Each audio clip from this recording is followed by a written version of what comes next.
months before they came, I happened to be in Ner Yisrael because my son, who learns there, was getting married, and we had the ufruf in the Ner Yisrael yeshiva. And after davening, we all filed by the Rosh Yeshiva to pay our respects. When I said I was from Sharon, he said, "We're sending two of our very best to Sharon. You should know that." And of course, being a cynical type, I thought to myself, yeah, right, they all say that. He was right. He was absolutely right. I was unsure of what a kollel was. I was curious.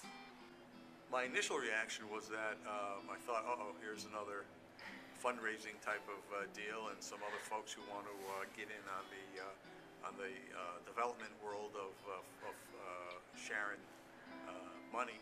And I have to say I was very, very skeptical. I really had my doubts as to whether it was going to work here. But it must have been 6 months later that they came and actually started it, and it's really been thriving ever since. These are two people who weren't familiar with the community, who came here and didn't know what you couldn't do. So as a result, they did things nobody thought could happen. The whole idea of bringing an entire community together around a learning project is pretty unprecedented. Whenever I've mentioned it to people in other communities, they're kind of in awe. They're kind of really surprised that that's possible, and that anybody would even have thought to do it, because how could it possibly work? I'll tell you what makes this kollel unique is the joy and friendliness and enthusiasm that each of the kollel members brings. It's really not something that you see anywhere else. And it is the most beautiful form of Yiddishkeit, Judaism, because it's so non-threatening.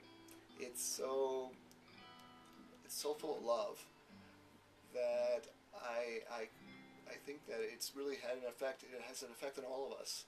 I think it makes each of us individually better people.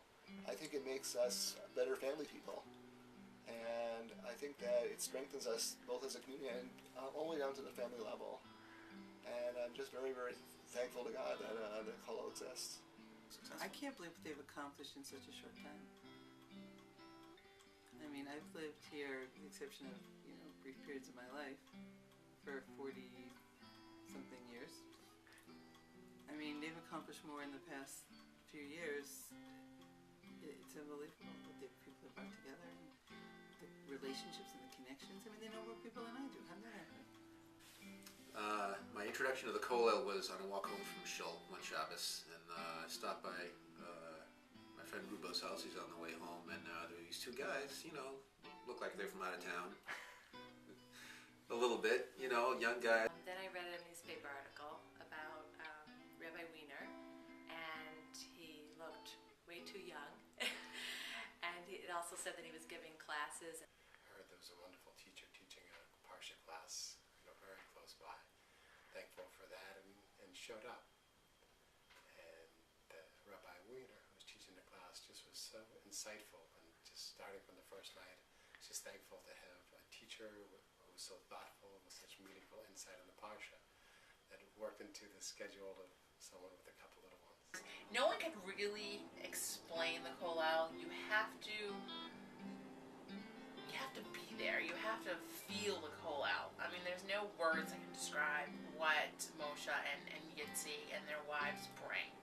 It's something that you have to just try out. And once it's like, you get addicted to coffee, you'll get addicted to the kollel. It's just, this energy that just comes from somewhere, and you get this, it just pulls you in, and you just want to be part of the energy, because it's incredible.